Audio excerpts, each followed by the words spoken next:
Hello student जय Jagannath welcome to मो पाठशाला।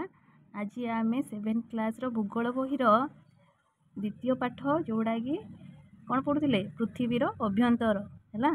पृथ्वीर अभ्यंतर शिला और खनिज पढ़ुले तार विषय वस्तु आम सारी आज तार प्रश्नावली करवा। समस्ते देख एक नंबर क्वेश्चन देती पृथ्वी क्यों 3टी स्तर द्वारा गठित। आम पृथ्वी कौ 3टी स्तर द्वारा गठित। पूर्व क्लास भी आम पढ़ी पृथ्वी भूत्वक मांडाल बा मध्यमंडल एवं कोर बा केंद्रमंडल यही 3टी स्तर थिला ना नहीं। प्रथम उपर भाग जो स्तरटी थिला ताकू आमे भूत्वक बोली कहूथिले, मझी स्तरटा मांडाल एवं लास्ट जे भितर सबुडी अछि ताको कोर बा केंद्रमंडल बोली कहूथिले। यही 3टी स्तर द्वारा आम पृथ्वी गठित होइछि। एक नंबर कंप्लीट हो गला। 2 नंबर देख 2 नंबर देछि शिला कौन। 1 नंबर सरला। 2 नंबर देख शिला कौन। शिला कौन कहल कमेंट रे जणाओ। शिला कौन। शिला है खनिज पदार्थर मिश्रण रे शिला सृष्टि होइथाए। शिला गुड़िकर रंग आकार और गठन सब भिन्न भिन्न थाए हाँ कि नहीं। कौ शिला देखा डार्क कलर तो किए येलिश कलर किए ब्राउन कलर भी थाए। एमती शिला अलग अलग टाइप थाए हेले शिला गुड़िकर रंग आकार गठन सब भिन्न भिन्न हाँ कि नहीं। 2 नंबर सरला। 3 नंबर देख 3 नंबर कौन देछि 3टी प्रकार शिलार नाम लेख। 3 प्रकार शिलार नाम लेख पढ़ी आम। प्रथमटी है आमर आग्नेय शिला जी लाभारू होता है हाँ कि नहीं। तापरे द्वितीय है स्तरीभूत बा अवक्षिप्त शिला। तृतीय है रूपांतरित शिला। ये 3टी प्रकार शिला। तापरे आमर 3 नंबर सरीगला। 4 नंबर देखा निस्रबज आग्नेय शिला किपरि सृष्टि हुए कहल पिला माने।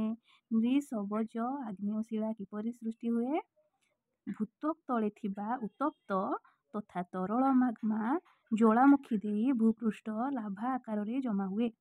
भूपृष्ठ रे लाभा आकार रे जमा हुए कि नहीं पढ़ी आम।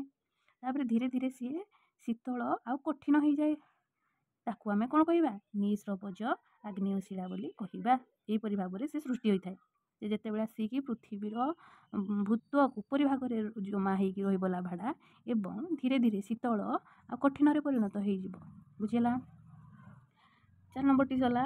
देख भी नंबर कौन देछि क्वेश्चन शिला चक्र कहले कौन बुझाए। शिला चक्र कहले कौन बुझाए प्रत्येक शिला अनुकूल परिस्थिति रे अन्य एक शिला रे परिणत हुए। यही परिवर्तन एक नियमित धारा रे होइथाए एहाकू आमे शिला चक्र बोली कहि थाउ। तापरे VI देख VI कौन देछि शिलार की व्यवहार रही।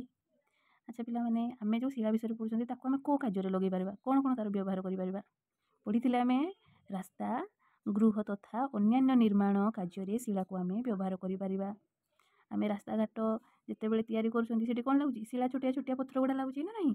गुड़ी बाली एगुड़ा कौन शिलार गोटे गोटे जितेबाला शिलाटी बड़ शिलाटी खंड खंड हो जाए ताको सी कौन हो जाए गुड़ी पत्थर हो जाए। से कौन कौन लगे रास्ता काम लगे गृह निर्माण रे लगे। तापरे देख रूपांतरित शिला कौन। रूपांतरित शिला आमे क्या कहवा ना भूत्वक अभ्यंतर रे अधिक चाप बा ताप प्रभाव रे केतेक आग्नेय शिला और अवक्षिप्त शिला राशि नूतन शिला रे परिणत हो जाती।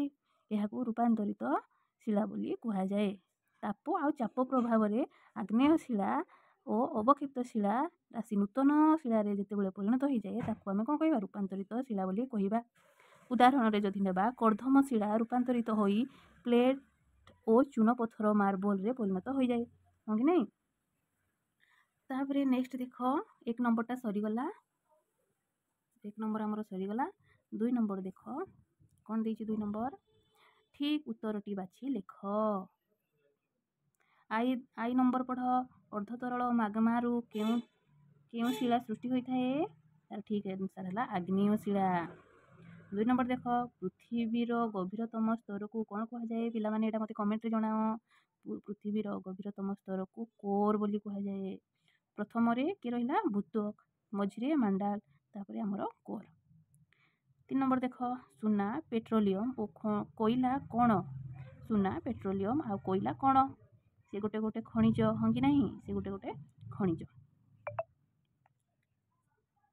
तापर देख केउं शिलारे प्रायतः जीवाश्म थाए तार सठिक उत्तर है अवक्षिप्त अवक्षिप्त शिलारे जीवाश्म थाए।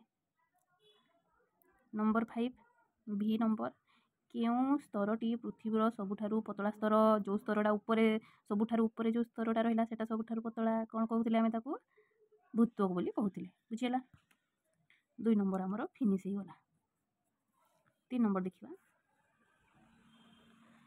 स्तंभ दुईटी मध्य संपर्क स्थापन करी लेख क स्तंभ ख स्तंभ मैच करिकी लेखिबो। तो क स्तंभ रे देख कोर कोर कौन सबुठारु गभीरतम स्तर है कोर हाँ कि नहीं खनिज द्रव्य कौन हो गला निर्दिष्ट रासायनिक गठन होता है माने हमर खनिज द्रव्यर निर्दिष्ट रासायनिक गठन थाए। शिला शिला कौन हेबो शिला रास्ता गृह निर्माण रे व्यवहार हुए। कर्दम कर्दम कौन टिके आगर पढ़ी स्लेट रे परिणत हो जाए। सियाल सियाल कौन जिते बड़े आमे देखी कौन सिलिकॉन और एल्युमिनियम द्वारा गठित सियाल हाँ कि नहीं। तो आमर 3 नंबरटा भी सरीगला भूगोलर द्वितीय पाठ आमर सरला विषय वस्तु सहित आम प्रश्नावली करदेले। नेक्स्ट क्लास रे आमे तार नेक्स्ट चैप्टरटी पढ़िबा। नेक्स्ट चैप्टरटी है पृथ्वीर अभ्यंतर। आज क्लास रे एतिकी पढ़िबा।